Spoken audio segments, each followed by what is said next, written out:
a rough idea of how a horse's head and mouth works is just gets very confusing. It's too much to do all in one. So what I've done, so the first one was obviously, which you can refer back to, is all about anatomy, common sort of areas of problems. Then I was going to do today about pathology, and then I thought, well, that's kind of repeating what we talked about last week. So I've done it mostly basis on the pathology and how we treat it. So it's a bit more interesting. So rather than just telling you what can go wrong, sort of show you this is what goes wrong and this is how we treat it. So I've broken it into two parts for today. So yeah, welcome everyone. So Sam's already introduced me, so I'll not go over that again. I started as an equine vet and then decided to embark into the world of dentistry, and that's all I do now. So yeah, might be boring to some, but exciting to me. So basically so if we go back, so we're going to go over to start with about restorative dentistry. Now, when we say that to equine dentistry means endodontics, which we'll go over, which is saving teeth that are infected or dying. So trying to basically root canal would be the closest comparison in humans. We're then going to go on to infundibular. So we're actually going to go on and talk about a different structure within the tooth that we can also restore to stop teeth fracturing. So we've got saving dying teeth, preventing fractures, and then we're going to go over about extractions, and extractions both in the straightforward form and in the more advanced complicated form. There will be a little bit in that about radiography, about x-raying and diagnosing some of these problems. But yeah, that's sort of, I got to 100 slides and thought I best control myself. So just stopped at that.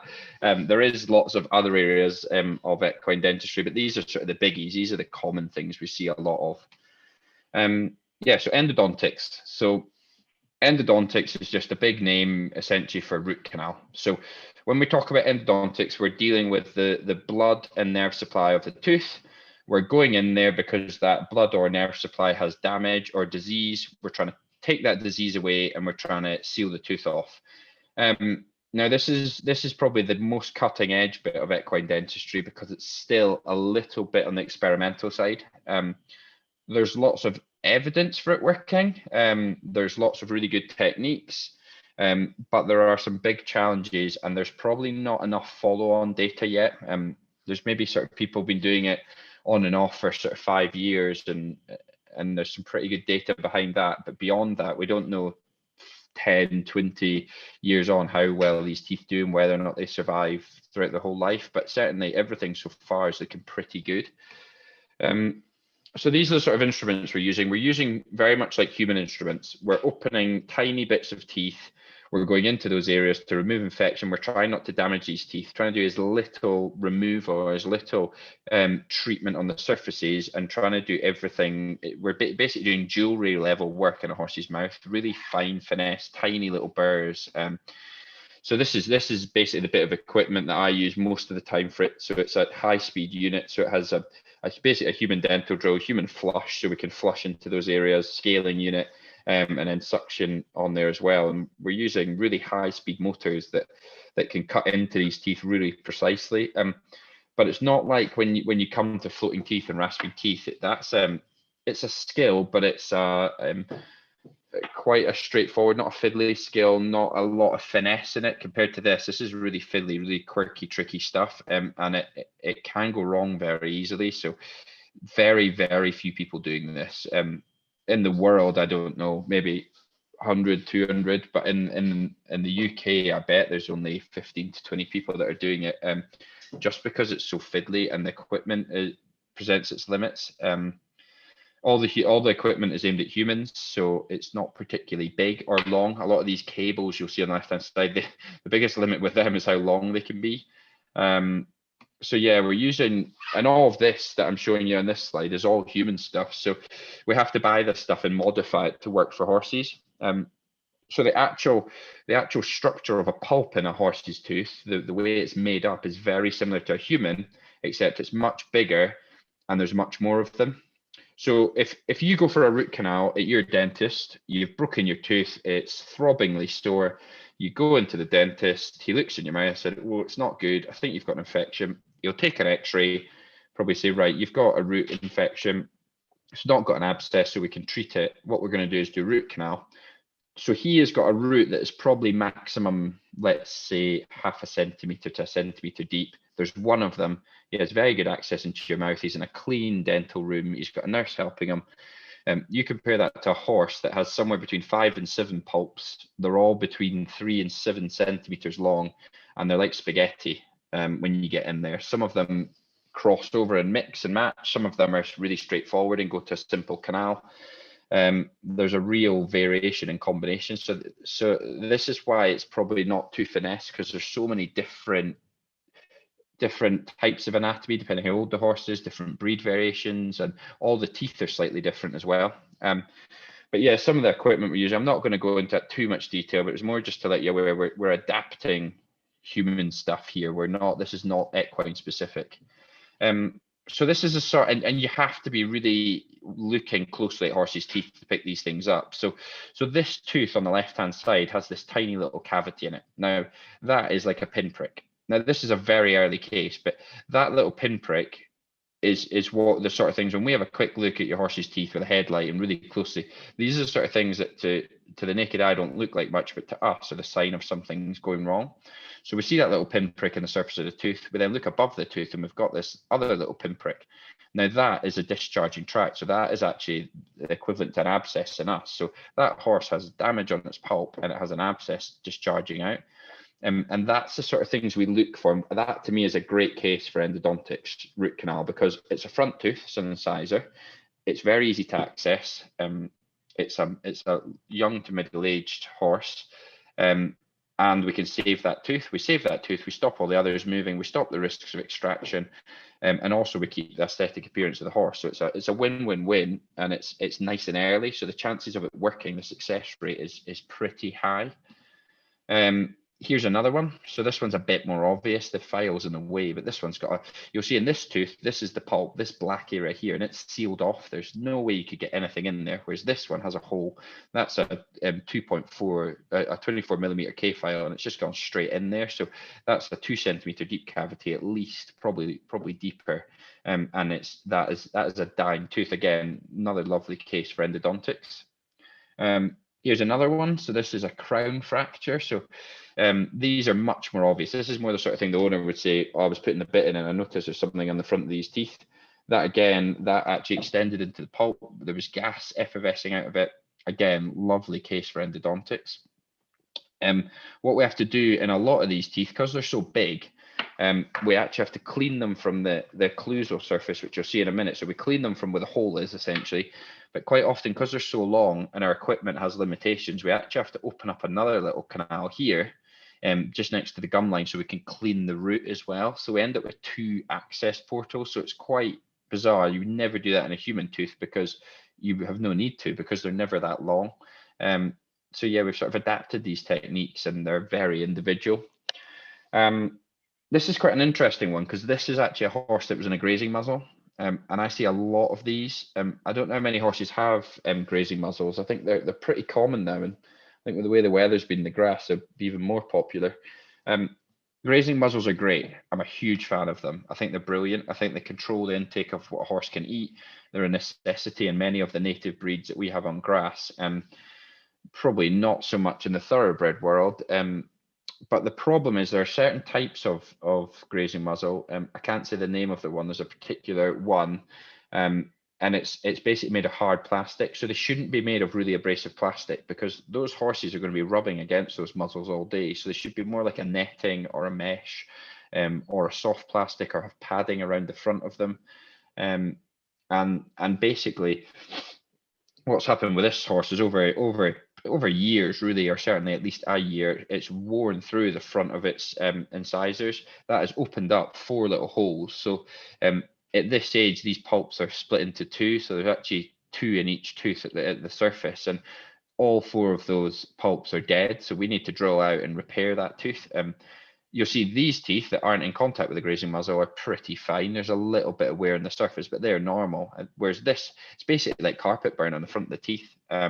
So yeah, if you've got a horse like Grazing Muzzle, they're great. Most of them, 99% of them are fine, but do just keep an eye on the wear in the front teeth over sort of every month or two. Have a look at them and just check that you're not having this sort of episode happening, because it's preventable, it's manageable if it's not too quick, whereas over a long period of time it can kill off the tooth. Sorry, this is a fairly confusing slide, but it just goes to show. So this here, where my mouse is at the top, is the occlusal surface. So this is where the chewing surface is. And basically each of these numbers down the side is where the wear in that tooth will be depending on the age of the tooth. So at 3, this is what they'll be chewing on. At 15, all of this will have worn away and they'll be at this point. So throughout time, all of this is shrinking back. The pulp, which is this bit in the middle, is getting smaller and basically much easier to treat if we come to treat it. Whereas in a young horse, we've got a really long pulp that's twisting round like a banana shape. And it's sort of generally wider at the bottom and narrower at the top. So this is just to show essentially where the pulp lives and to show you've got a protective zone on the top of the tooth. It's very unusual for pulp to be damaged unless something happens either in one of these areas or the wear versus the growth doesn't match. This is actually a slide for aging teeth. So you can age and size your teeth depending on where the wear pattern is roughly. This isn't accurate. That is not a 15-year-old. You would say that's probably a 12 to 17-year-old. It's all in brackets. But this is a bit of an old slide, so it seems to suggest it's very accurate. So this is what I was talking about a minute ago. So this is a tooth, right? It's got a little apical tract here. It's got some damage on the surface of the crown. We're going to clean it out. Well, I was cleaning it from the occlusal surface and I just couldn't get all the way into the tooth. I couldn't get right to the bottom, took an x-ray, still wasn't at the bottom. So we've put another hole in the surface of this tooth so I can get my file right down to the bottom of it. So very much a made up technique for horses and works really, really well. And this is a study basically looking at it. So what I'll just run through these very quickly, but we've got a dead pulp with infection, a bit of blood around there. The pulp does have a blood supply, so we expect that. We drill out and clean that area. So we're going to drill out, get all this away. We then open up into that pulp and we can then restore it. So this is just to show the different stages of the process.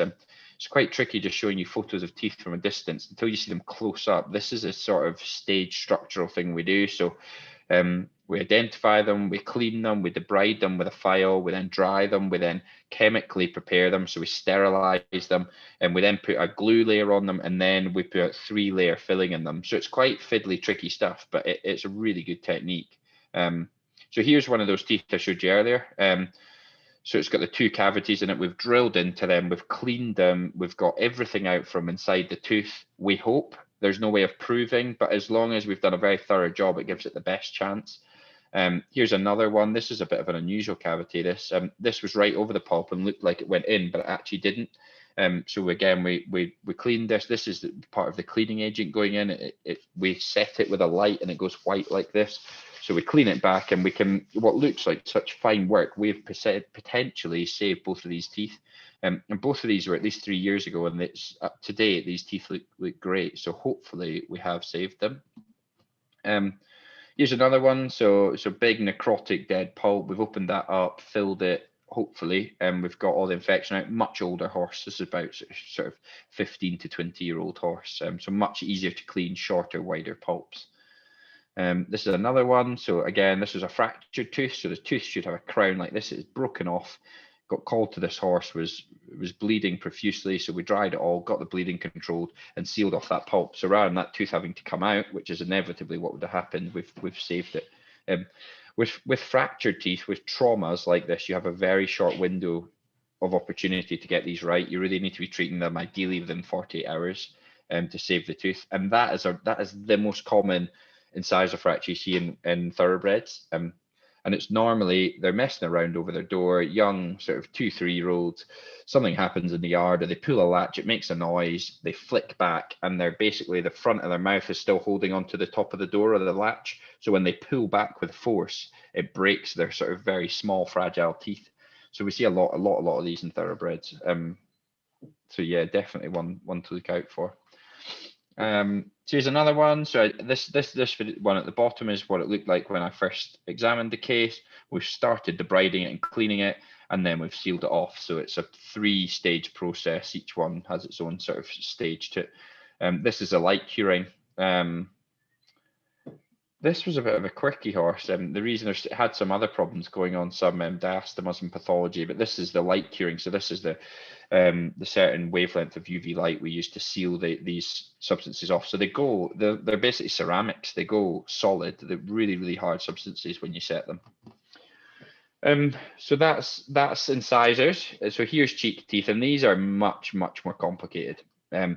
Very, very difficult to get right, and you have to really select your cases for these. So this is a tooth with a hole in it. The file's gone straight into it.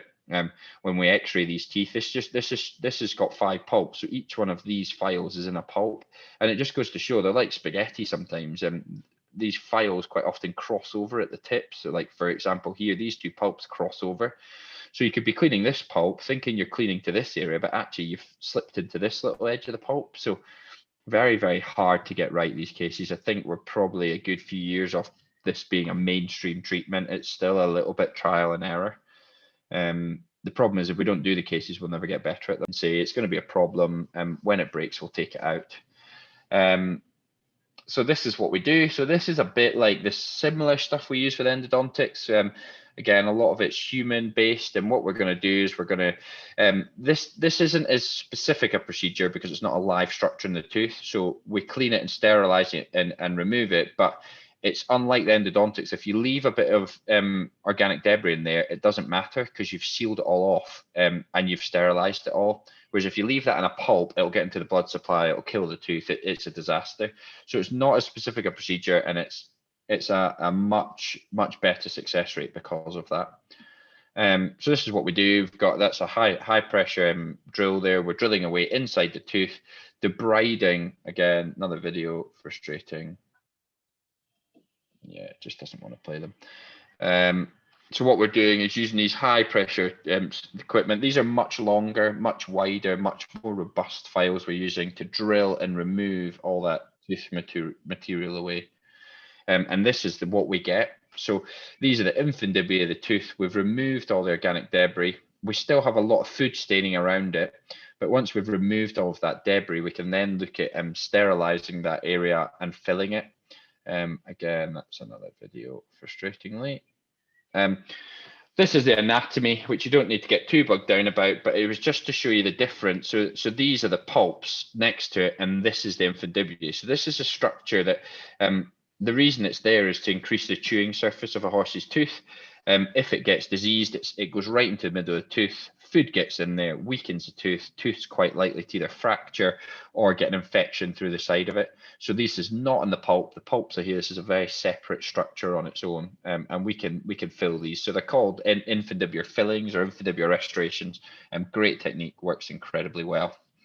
So here's one that's been cleaned. So we've debrided this front tooth. You can see in the mirror that it's nice and grossly clean. We'll then clean it with some technical solutions, and then we will fill that structure. This is a tooth that came out that unfortunately it was too far gone, but it was just to show you how these structures are in the actual live tooth. So here's the pulp down here where my pointer is. Here's the other pulp down here. And this is the infundibulae. So they lie next to the pulps, but they're not in them, and they can have these big structural holes in them. In a normal healthy horse, there shouldn't be any hole in this. This should be full with something called cementum, no holes at all. Another video that's not going to play. So this was to show you the technique of how we do it. So the actual drilling technique and the filling technique, which we will upload those videos so you can have a look at them. They're all sort of 20-30 seconds long videos. This is a still from one of them. So we're using this high pressure drill to clean and debride round it. We're debriding round, that's another video. Debriding round, we then can watch it with a camera as we start to fill these structures up with filling material. And then once they're filled, they're like this. This is an overfill, and then we debride them back so that they're nice and flush on the surface of the tooth. So pre-cleaned, during cleaning, restored. So part 1, part 2, part 3. There's a few of these now. So there's a couple of fillings in this horse. These fillings are about 5 years old in this this guy. These ones have just been done. This one's about a year old, and then that one there is about similar, about a year old. There's some other ones. These have not been finished, so I've overfilled them. So you see they're quite rough around the edge, and then we burr them back and polish them in, and they end up a bit more like these ones that are sort of flush to the surface of the tooth.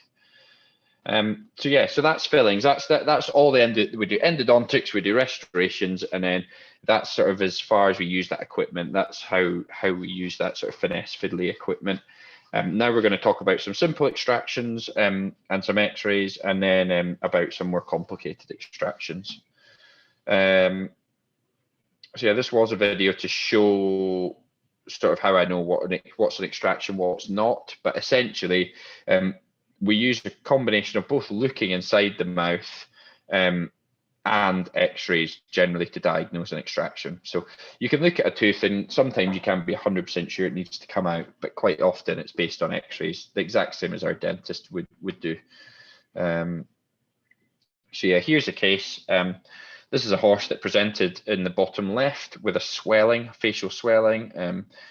12-year-old Welsh pony, big facial swelling. So we knew there was a problem somewhere. So we've looked inside the mouth, we identified this tooth has problems, take an X-ray, and then we remove that tooth. So when I talk about simple extractions, I mean they come out orally with a combination of techniques. They're not necessarily simple, but they come out orally with using forceps. We don't have to go through any other structures. We don't have to do any sort of complicated surgeries on these teeth. This is a tooth coming down to the cavity, and that's the tooth out. This tooth has an abscess around the base on this root here that I'm circling. So yeah, that's relatively simple, straightforward, tooths out within an hour type procedure. Here's another one. So this is a tooth that is fractured on the edge. So this has a fracture. And I identified on the X-rays that this actually was too far gone to do a root canal treatment on, and we took that tooth out. And that tooth is about 8 centimeters long, so reasonable size. They go up to about 10 centimeters depending on the breed and age. So yeah, they're all relatively straightforward, nice cases to deal with, as opposed to more complicated extractions. And the problem, I always say to people, taking a tooth out is like taking a china mug through your letterbox. It presents its challenges. You get something that's more fragile than the space you're trying to take it out. And sometimes they come out lovely when they shouldn't, and sometimes when they should be straightforward, they present their challenges. And sometimes that's the shape of the tooth, sometimes that's how weak the tooth is. So it's really fragile. And as soon as you start touching or manipulating that tooth, it breaks or shatters. Or sometimes it's to do with challenges. For example, the tooth is straightforward to get out, but the space, the teeth either side have drifted and are basically pinching it in. Or another one would be mushroom roots, where the roots are wider than the top of the tooth. So we're trying to pull a tooth out, but there's no space for it to come through. All of these things can present their challenges, and we call them complicated. So something like this, when you get this, you know you're not going to have a good day. You're presented with a tooth that on the surface looks like this. It's black, it's rotten, it's necrotic. And the anatomy in this tooth just doesn't resemble anything normal. So the tooth is this wide at the top, but at the bottom is probably 50% wider. Here's a fragment that's come off the crown, but that is never going to be easy because it's like taking a root out of a tree. It might look straightforward from the top of the tree, but the roots underneath make it very complicated. Not to mention, a lot of the tooth is very fragile. So we use a number of different techniques for these. We're going to go over probably the most advanced and sophisticated one, but a lot of these we use all different techniques. They all crisscross together. We use a partial oral extraction and then use what we call the transbuccal extraction to help that, which is the technique we're going to talk a little bit about. I imagine this won't play either. No, very frustrating. So this is just to show that this tooth actually, this is one tooth and it's split into 5 different planes. So each bit of the tooth had just rotten away. And when I took it out, it literally came out in 5 cards, and they were all lined up like a jigsaw puzzle. And as soon as you let go of the tooth, it just fell into all these parts. But it'd been in there for years. It's quite an infected tooth. This is a picture you saw earlier. This is actually the video of that horse, but it's just a really necrotic tooth with a large amount of debris around the surface. Again, another one. So this is a nasty fracture that's fractured into the infundibulae, huge amount of tooth missing. I know this is going to be tricky because it's discolored around the pulp. And when I x-rayed that, the tooth had lost a lot of its density. So yeah, this is the kit we use. So basically, when what is complicated extraction? Complicated extraction quite often involves this, and this means what we're doing is we've tried to get our forceps and our equipment in the mouth, but we just can't get any access. You've seen how long those teeth can be. About 80 to 90% of that tooth is under the gum. The crown's broken, it's crumbled away. It's basically like trying to take a fence post out of the ground that's cracked at the level of the ground. There's just nothing to grab hold of, nothing to manipulate. So what we will do with these, if you look closely in this picture, there's this little trocar. So that's like keyhole surgery. We put a little trocar just through the cheek muscle. So it's just going through a tiny little centimeter deep part of muscle in there. And that allows us to put instruments in, like you will see here, into the tooth to manipulate, to either drill a peg into that tooth or to loosen that tooth like this. So we're through the cheek, and we've actually, in this case, we've put some instruments in, we've loosened that fragment of tooth, we've then drilled a hole in the tooth, and we've actually attached an anchor. So that will allow us to anchor into the tooth to get a hold of this sort of rotting carious fragment, and then we can pull that out. So we can pull out that fragment. So if you look at this picture on the right hand side of your screens, we're not going to take the tooth through the cheek, obviously, because that's just a tiny little hole. We'll detach it from the pin and take it out through the mouth. But this pin tract, which go back, has allowed us to access a tooth that previously, before this technique existed, this horse would have had multiple head surgeries to take this out. We would have made a hole in the top of the head to go through, to get to the base of the tooth, we'd have pushed it through, and then we'd have to seal that hole off. So we'd essentially have a hole going from the head of the horse into the mouth, which is just barbaric when we think about it. And whereas now this is the new technique that has replaced it. It's quite fiddly, but it's a phenomenal technique. Allows you to get teeth out. I mean, these are all actually, 2 of these are from this week already. That previously would have been multiple surgeries to get these teeth out. So yeah, fantastic technique, works really well. Huge fan of it. It has very low complication rates compared to some of the other techniques.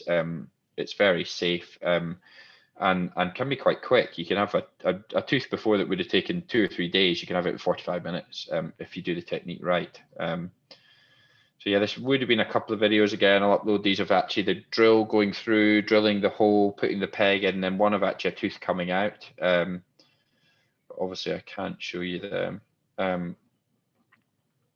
Yeah, so we're getting the last thing we're going to talk about, which is really important, is radiography, is X-ray. And an X-ray with horses' teeth is one of the best things we have available. And the good thing about that is we can do it on a yard very safely, very quickly. Digital X-ray, I'm sure you've probably all seen horses get X-rayed. It's super quick now. You're talking 3 or 4 seconds to get an image taken, and it appears on a screen of a laptop in front of you. It's great. It's got to be, taking X-rays of horses' heads is really challenging. I'm going to show you why it's so challenging. We probably don't need to worry about that X-ray. It's challenging because as we look at this X-ray here, we've got multiple structures in the horse's head. So we can see there's 6 teeth here, but we've also got the sinuses overlying the teeth. We've got the nasal conchae, so all the scrolls of bone in the nose. We've got the incisive notch, so this big area of gas on the nose. If we go back here, we've got the eye socket, we've got the ethmoids, we've got the palate. We've got a lot of things overlying the teeth and the teeth roots that can make interpreting the X-rays really hard. So it is a real tricky skill. Getting good head X-rays is difficult, but there's certainly very few cases that you can't diagnose the problem on X-ray. Those cases probably do need a CT exam of a head, so that means going to an equine hospital to get a CT. But the vast majority of cases we can X-ray on radiographs, and they're phenomenal now, the detail we can get in them. So we've got 6 cheek teeth, and that's normal for a horse. We've got 6 in a row. They're all tightly compressed. This is a normal X-ray, minimal changes on X-ray. And when we look at X-rays, we're really looking at the roots, so right at the tip of these teeth. Referring back to the first PowerPoint, we talked about these teeth roots living in the sinuses, and if they can get infected, they can cause sinus infection. And this explains why, because the sinuses run to here, the edge of my mouth. So you can appreciate the back 4 teeth, which we call the 8, 9, 10, and 11, the roots live in the floor of the sinuses. So if this tooth gets an infection in the roots, it's very easy for it to cause a sinusitis, for the infection to basically leak out from the tooth, out the alveolus and into these sinuses. And that horse is going to present with a smelly, snotty nasal discharge. So this is just a more full slide of the x-rays. This shows better out the sinuses, but there are some subtle changes on this x-ray, that we've got some changes in this back root. The worry with those changes are that we could then get an infection growing into the sinus. So that is probably a tooth we're going to certainly monitor, if not consider extracting. This is an x-ray. So on the right-hand side of your screen is a very old horse. So we're looking mid-20s. You see how much smaller these teeth are, how much blunter and shorter the roots are, as opposed to a young horse on the left-hand side, which is a 4-year-old. You can see how long these teeth are. They actually haven't fully developed roots. They're still got these are the dental buds at the top of the roots. So we've got much, much bigger teeth, much denser teeth. This is actually a baby tooth on the crown of it. So we've still got baby teeth in this horse. So it's an 08 cap. And we've still got teeth that are developing. So really big differences between age, which can present challenges interpreting x-rays as well. This is a tooth that's got a really marked abscessation here, which is at the front of the mouth on the 07. This actually has, this tooth had a huge this is actually not tooth above here. This is a big growth coming out the back of the tooth. So this is the roots of the tooth. It should be much more pointed. And we've got a big growth coming up at the back of the tooth with huge amounts of swelling and inflammation around that tooth. That to date is one of the hardest extractions I've ever had to get out. It was just a nightmare. And it was really tricky to heal. It didn't look like that on the x-ray. I knew it was a problem. I just didn't realize how big a problem it was. This is a horse that's had a tooth out. So you can see here, there's a tooth missing. And what's happened is these teeth have drifted in to fill that gap. So never forget the obvious on an x-ray. There should be 6 teeth here and there's only 5, and it's because this has been taken out. And I know that's been taken out for quite a while because these teeth have moved to touch, and that takes a couple of years for that to happen. Here we've got an abscess. So we've got an abscess at 11. So this is, rather than got nice pointed roots, it's all gone blunted and domed on the surface of the tooth. Again, that's a pretty straightforward extraction, pretty black and white, excuse the pun. So yeah, sorry guys, that ended up sort of cutting out the videos, cut us a bit of time there, but I'll make sure I'll make a plan with Sam that we get those uploaded, or I'll re-record this with the videos in or something. I'm not entirely sure what the issue is there, but they do just help to sort of describe some of those things a little bit better and clearer. So yeah, fire away if anyone's got any questions.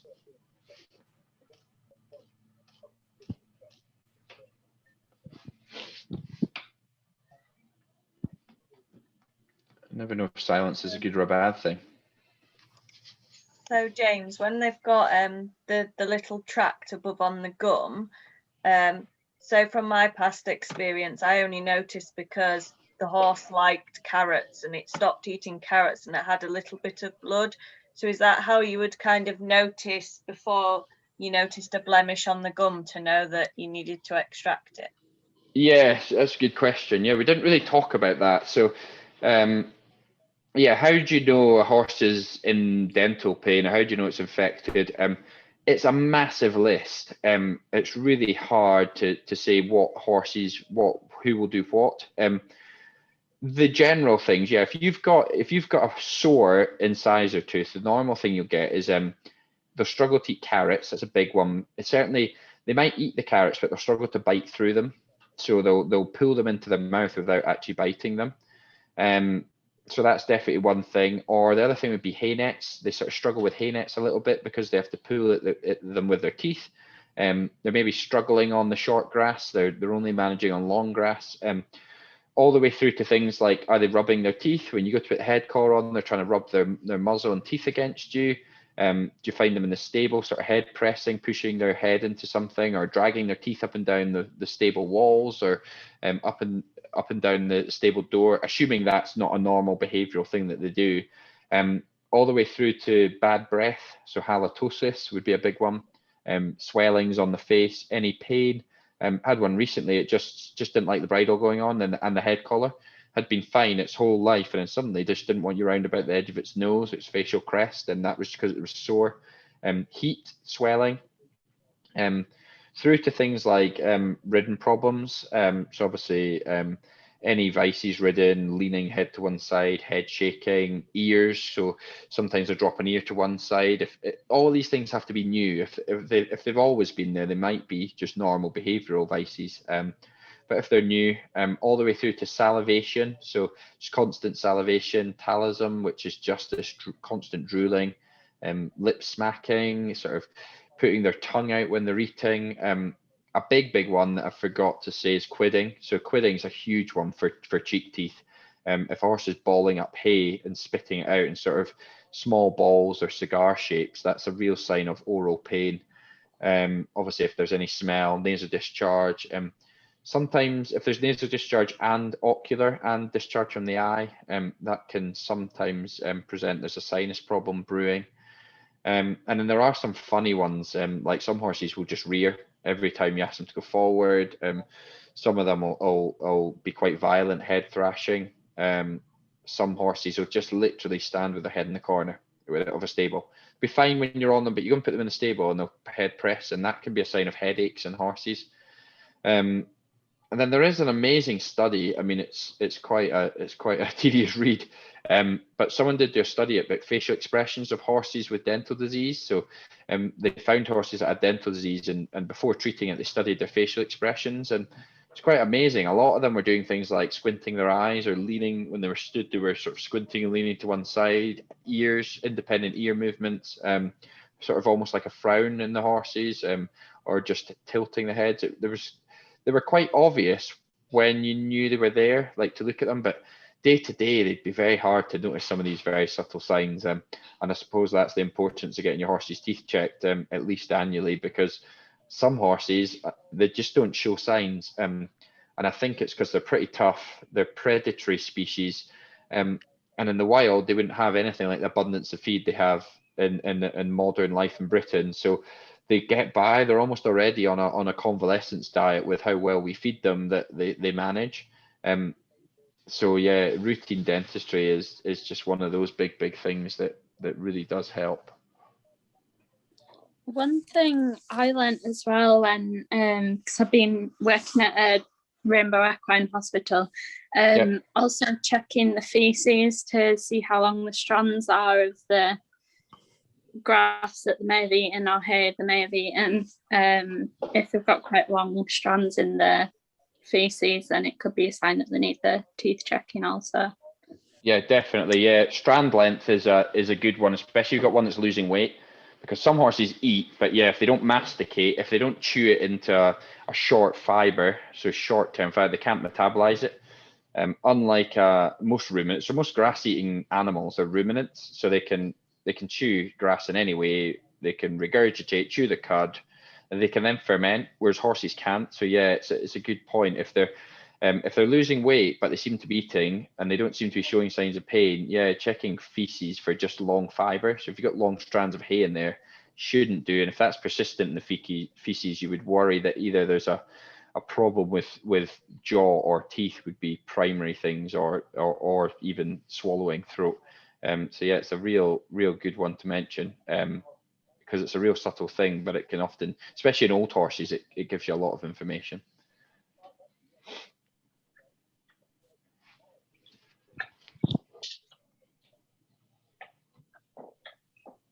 Any other questions? Hi, sorry. I've got a 14-year-old ex-racehorse, and last time he has the dentist every 6 months, but last time he came, he said that when he crossed his jaw, he could only do it one way, and apparently he should be able to do 50% either way. Yeah. And he's always, I rode him as a young horse as well in training, he's always been harder on the left side in his mouth. Would that be something to do with teeth, or would it be as more of a chiropractic problem? Or my primary concern, so what you've got, so for everyone, basically horses' mouths, we chew like this, up down, whereas a horse chews like this. They go forward, sideways, round and back. So it's a cyclical motion. So as you were saying, yeah, when you move a horse's jaw, it should move the teeth, the central tooth should overlap 50% on the tooth below. So you should be able to move it both ways. So if you can't, my primary thought would be is something dentally blocking it. Now it won't be something on the front teeth generally, it's generally the cheek teeth. And it could just be one tooth that's slightly displaced, or one tooth has a dominant overgrowth, or a hook or a ramp, or sometimes because the teeth are in poor way or a certain angle, it just stops or puts a lot of pressure with the teeth moving that way. So therefore that horse eats on one side all the time, its muscles in its head and its jaw get used to being one-sided, so then you can present with rhythm problems because they essentially lock out one side. Quite often the initial cause is dental, and that might have well been treated, but if you never then get chiropractic work to treat the musculature and the second sort of wear and tear and basically muscle development, the one-sided muscle development, you'll never fix the problem. So as long as if you're getting 6 monthly dentals and your dentist is happy that everything's comfortable and there's no bigger issues, then I would then say chiropractic work would be what I'd recommend. And chiropractic's better over physio for that sort of thing, because it specifically tends to be pole, neck, maybe TMJ, temporomandibular joint, but it's not generally a huge physiological thing, the whole body. It's just that specific area. Okay, thank you. No problems.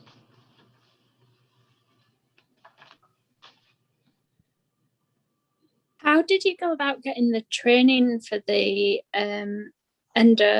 sorry, I've completely forgotten how you pronounce it. Endodontics. Yes, that's one. Yeah, good question. So there are some courses that are generally run by German vets. So the Germans are way ahead in this. So there's a guy called Manfred Stoll, who's probably the leading person in the UK that does it.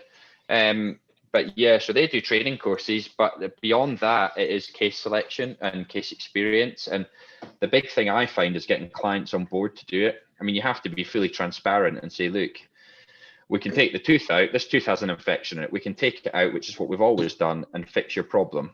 However, we do have another option, but it's a 50 or 60% we think chance of working. And this tooth, there's potential we'll have to come back and take it out at a later point in time. There is obviously a cost implication. It is a much more expensive treatment to do because of the time and equipment required.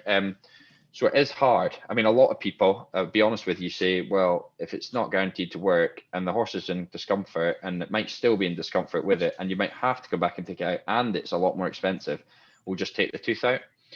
So for endodontics, certainly for cheek teeth, it's hard to get cases, and that's why I think we're still so far behind with it, because you go on training courses and Germany generally is where they are. There's been some in Newmarket and some in Dorset, but there's not many of them. So you do lots of cases on these courses, you come back, you then get a handful of cases a year of cheek teeth. So it's very hard to get good at it. Whereas in Germany, they're doing it all the time.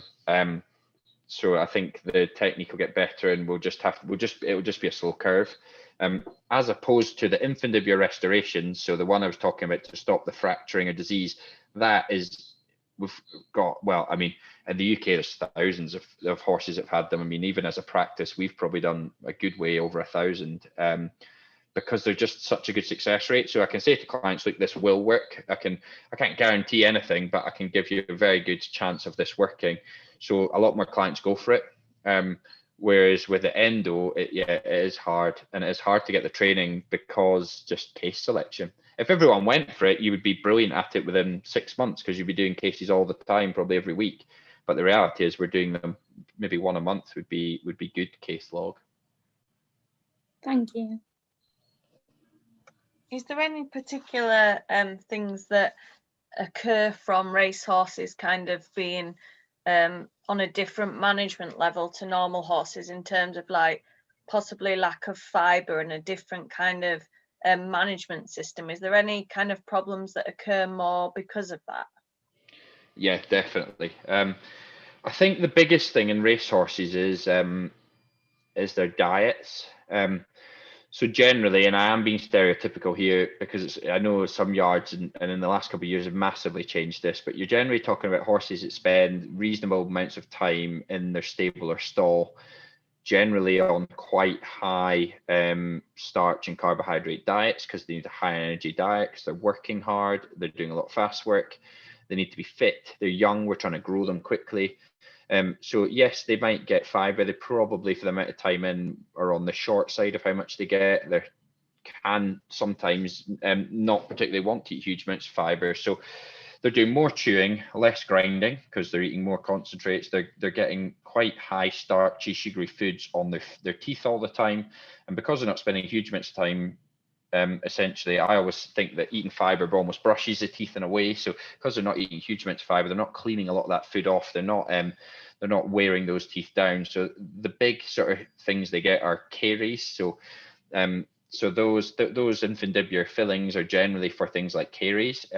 But they also just get caries on the crowns of their teeth. So their teeth start to crumble a little bit, almost like children with too many sweets. That is a big thing that they get quite a lot of.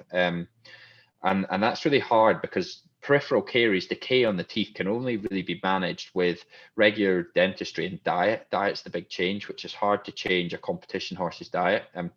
The nutrition stuff's got so much better, and I think it's much better than it used to be 5 years ago. The other thing you get, because they're not chewing huge amounts, you get quite a lot of diastema, so you get food sticking in between the teeth and a lot of gum disease associated with that. And essentially because they're not wearing them properly, and because they're not wearing them, they're chewing them, they get really sharp, big irregular overgrowths, as opposed to a horse that spends its life outside. They grind their teeth down, so they naturally wear much better. And yeah, I tend to find a lot of these thoroughbreds, when they do get sharp overgrowths, they just get really nasty ulceration because they do so much of this chewing. They really do almost sharpen their teeth pretty quickly. So especially the young ones where their teeth are growing particularly fast. So yeah, you can never just forget the discomfort you'll get from buccal ulceration of just routine, just from doing very little grinding and a lot of chewing. But it is getting better. I mean, people are turning horses out. People are ad-lib feeding haylage and hay. People are steaming hay. So it's definitely getting a lot better. But I don't think it's quite there yet.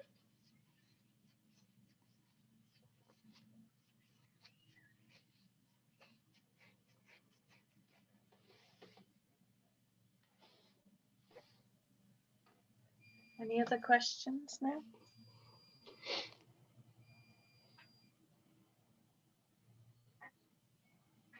Okay, well, thank you very much for joining us, everybody. And I hope you found that useful. As always, we always have a little minor technical glitch. So yeah, but we hope you found it really useful. And we will, like I say, we'll record the short videos and James will talk through them and we'll get those over to you. I have an email address for you all. If anybody would like a certificate of attendance, feel free to email me or drop me a line and I will send that to you. And I'll also keep you all up to date with what webinars are coming up in the future. And if you've got any ideas, then please do get in touch with me and enjoy the rest of your evening. Thank you, Sam. Thank you. I'm sorry I was late. you. Thank you. Bye bye.